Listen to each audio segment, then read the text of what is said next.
샬롬, 하나님과 동행하는 새벽기도회 달라스 이마누엘 교회 권성철 목사입니다. 오늘도 하나님과 동행하며 풍성함을 누리시는 저와 여러분 되시길 주님의 이름으로 축복합니다. 오늘 말씀은 예레미야 37장 1절에서 10절까지의 말씀입니다. 요시아의 아들 시드기야가 여호야김의 아들 고니아의 뒤를 이어 왕이 되었으니 이는 바벨론의 느부갓네살 왕이 그를 유다 땅의 왕으로 삼음이었더라.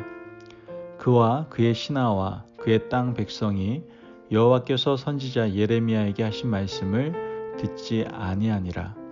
시드기야 왕이 셀레미야의 아들 여우갈과 마아세야의 아들 제사장 스바냐를 선지자 예레미야에게 보내 청하되 너는 우리를 위하여 우리 하나님 여호와께 기도하라 하였으니 그때 예레미야가 갇히지 아니하였으므로 백성 가운데 출입하는 중이었더라. 바로의 군대가 애굽에서 나오매 예루살렘을 에워쌌던 갈대아인이 그 소문을 듣고 예루살렘에서 떠났더라. 여호와의 말씀이 선지자 예레미야에게 임하여 이르시되 이스라엘의 하나님 여호와께서 이와 같이 말씀하시니라. 너희를 보내어 내게 구하게 한 유다의 왕에게 아뢰라. 너희를 도우려고 나왔던 바로의 군대는 자기 땅 애굽으로 돌아가겠고 갈대아인이 다시 와서 이 성을 쳐서 빼앗아 불사르리라. 여호와께서 이와 같이 말씀하시니라. 너희는 스스로 속여 말하기를 갈대아인이 반드시 우리를 떠나리라 하지 말라. 그들이 떠나지 아니하리라. 가령 너희가 너희를 치는 갈대아인의 온 군대를 쳐서 그 중에 부상자만 남긴다 할지라도 그들이 각기 장막에서 일어나 이 성을 불사르리라. 아멘. 하나님의 말씀입니다. 여러분 예전에 과거를 한번 생각해 봤으면 좋겠어요. 초등학교 시절, 그 이전에 국민학교라고 하죠. 국민학교 시절. 학교 앞에는요, 이 학생들을 대상으로 장사하는 이 야바위 아저씨들이 있었어요. 그분들은요, 손수레 위에요, 컵 서너 개를 이렇게 딱 올려놓고 그 안에 주사위를 넣죠. 그리고 이 컵을 막 돌리기 시작합니다. 그리고 어디 있는지 알아맞혀 보라고 하죠. 그런데 대부분 그 게임에서 학생들은 거의 이길 수가 없습니다. 사실 그 게임을 하는 이유가 뭐냐면은 주사위가 있는 위치를 맞히기만 하면 이 설탕을 녹여 만든 이 커다란 물고기나 칼을 받을 수 있는데 이 아저씨들의 현란한 손짓 때문에 이 주사위가 어디 있는지 도저히 찾을 수가 없었던 것이죠. 그리고 우리는 또 다짐을 하죠. 내일은 반드시 찾아내어서 이 큰 물고기 또는 칼을 내가 꼭 쥐리라. 아무리 다짐해도 그때 당시에는 돈만 열심히 잃었던 것 같습니다. 어릴 때는 야바이 아저씨의 손을 분별하기 어려웠지만 어른이 되면요, 더 어려운 문제를 우리는 경험하며 살아가게 되죠. 인생을 살아가면서 수없이 찾아오는 갈림길 앞에서 어떤 길이 좋은 길인지 찾기란 쉽지가 않죠. 사람을 만나도 이 사람을 믿어야 할지 확신이 서지 않지 않습니까? 우리가 분별만 제대로 할 수 있다면 우리 아마 잘 살 수 있을 겁니다. 승승장구할 수 있을 거예요. 하지만 우리가 분별에 실패하기 때문에 우리 인생은 다람쥐 쳇바퀴 돌듯 살아가고 있는 거 아니겠습니까? 왜 이렇게 분별하는 것이 어려울까요? 여러분, 분별에 실패하는 가장 큰 이유가 뭘까요? 바로 욕심 때문에 그래요. 우리가 욕심에 자유하지 못하기 때문에 이미 편파적인 마음을 가지고 상황을 보고 사람을 만나게 되는 것이죠. 그런 마음으로 정상적인 분별을 한다라는 것은 사실상 불가능하다라는 것이죠. 오늘 읽은 말씀에 유다의 마지막 왕 시드기야가 등장을 하죠. 시드기야 역시 분별의 문제에서 길을 잃는 모습을 보게 됩니다. 하나님께서 선지자를 통해서 분명한 길을 알려주셨음에도 불구하고 어디로 가야 할지 길을 찾지 못했다라는 것이죠. 1절 말씀을 보면 요시아의 아들 시드기야가 여호야김의 아들 고니아의 뒤를 이어 왕이 되었으니 이는 바벨론의 느부갓네살 왕이 그를 유다 땅의 왕으로 삼음이었더라. 아멘. 바벨론의 느부갓네살 왕은요, 시드기야를 왕으로 세웠죠. 이 왕으로 세우면서 이 꼭두각시를 시키는 것을 보게 됩니다. 이 바벨론의 최종 목적지는 이집트였습니다. 그런데 그 이집트를 점령하기 위해서는 그 길목에 유다가 있었거든요. 유다가 길을 열어주어야 쉽게 이집트를 점령할 수 있었던 것이죠. 그래서 느부갓네살 왕이 자기 마음대로 할 수 있는 시드기야를 왕으로 세운 후에 이집트를 치러 갈 때 길을 열어줄 것을 다짐받았던 것이죠.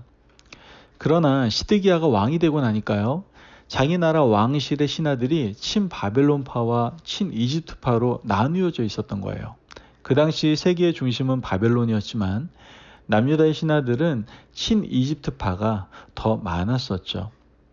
이집트와는 지리적으로도 가깝고 역사적으로도 오랫동안 관계를 맺어왔기 때문에 그들은 이집트가 바벨론의 침입을 막아줄 것이다라는 그런 막연한 기대감이 있었다라는 것이죠.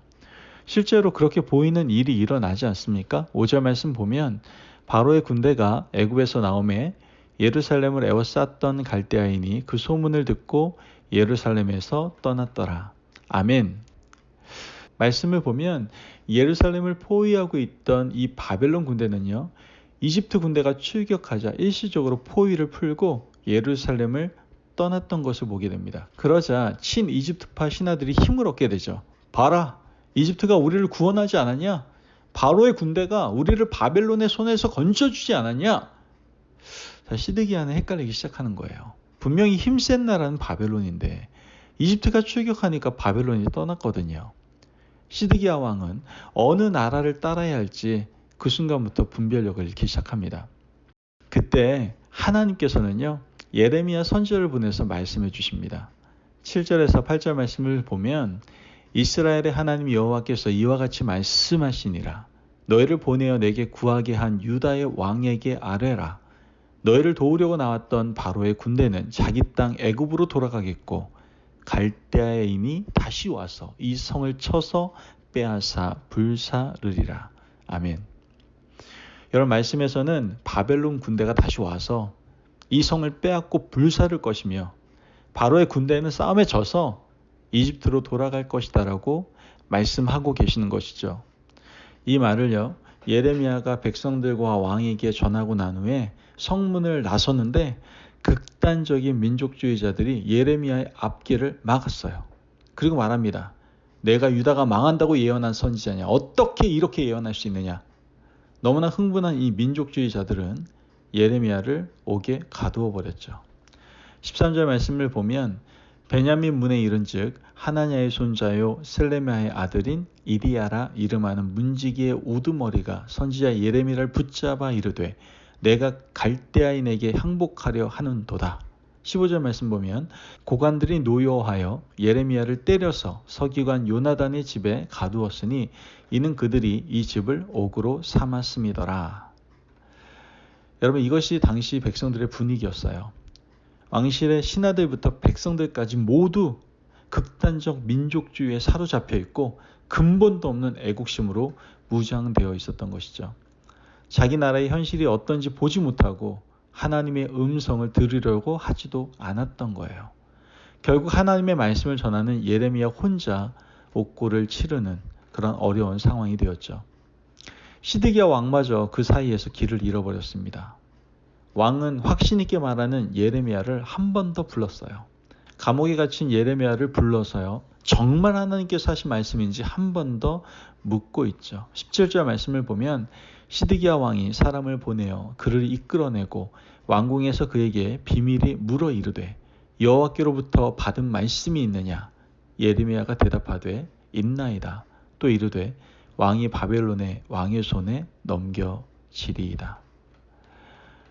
여러분, 예레미야는요, 하나님께 받은 말씀을 왕에게 그대로 전했어요. 이쯤 되면 시드기야 왕이 결단 내려야 되지 않겠습니까? 하지만 이 시드기야 왕은 결론을 내리지 못하고 다시 미적거리기 시작합니다. 예레미야를 옥에 두고 자기 혼자 왕궁으로 돌아가 버리죠. 21절 말씀을 보면 이에 시드기야 왕이 명령하여 예레미야를 감옥들에 두고 떡 만드는 자의 거리에서 매일 떡 한 개씩 그에게 주게 하며 성중에 떡이 떨어질 때까지 이르니라. 예레미야가 감옥들에 머무니라. 성중에 떡이 떨어질 때까지 그는 예레미야를 감옥들에 어떻게 해요? 가둬뒀어요. 결국 우리가 앞으로 볼 38장에선 시드기야 왕은 사로잡히게 되고 자녀들은 죽고 나라는 패망하게 되죠. 여러분, 시드기야 왕이 분별력을 상실하고 결단하지 못했던 이유가 도대체 무엇일까요? 그것은 바로 그가 지금 누리고 있는 왕의 자리 때문이었다라는 것이죠. 바벨론으로부터 세움받은 왕이었지만 그의 왕위를 지탱해 주는 것은 신하들, 특히 친이집트파 신하들이었기 때문에 이 시드기야 왕은 어떤 결정도 내리지 못했던 것이죠. 하나님의 말씀과 사람들의 말 사이에서 방황하다가 결국 자신과 나라까지 망해버린 것이죠. 여러분, 오늘 우리는 어디에 서 있습니까? 혹시 우리가 어느 길로 가야 할지 분별하기가 어렵다면 우리 마음속에 도대체 무엇이 자리 잡고 있는지 우린 돌아볼 수 있어야 됩니다. 마음에 욕심이 있다면 여러분, 기도를 통해서 어떻게 해요? 욕심을 제거하셔야만 해요. 복잡한 마음이 있다면 어떻게 해요? 하나님의 말씀을 통해서 녹여내야만 합니다. 기도와 말씀의 자리는요, 욕심과 번민을 녹이는 자리임을 우리는 꼭 기억해야 된다는 것이죠. 그러므로 오늘 하루를 시작할 때 기도함으로 마음의 여러 가지 복잡한 것들을 정리하고 녹여내시는 저와 여러분이 되시길 바라요. 그리고 하나님께 주시는 분명한 말씀, 그 메시지를 붙들고 분명한 방향성, 정말 정확한 분별력 있는 길을 온전히 걸어가실 수 있는 저와 여러분이 되시길 주님의 이름으로 축복합니다. 아멘. 기도하겠습니다. 사랑이 많으신 아버지 하나님, 감사합니다. 오늘도 우리에게 귀한 말씀을 주시고 우리가 살아갈 때 선택의 순간 가운데 바른 분별력을 가지고 살아가라 말씀하시니 감사합니다. 하나님, 우리가 바르게 분별하지 못하는 그 이유가 바로 우리 욕심 때문임을 오늘 말씀을 통해서 깨닫게 됩니다.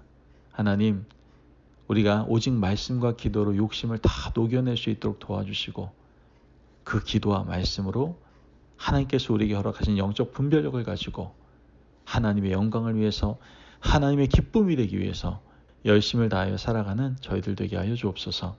감사함이 예수님의 이름으로 기도합니다. 아멘. 오늘도 하나님과 동행하며 풍성함을 누리시는 저와 여러분 되시길 주님의 이름으로 축복합니다. 여러분, 우리가 바르게 분별하지 못하고 올바른 길로 가지 못하는 이유가 무엇입니까? 우리의 욕심 때문입니다.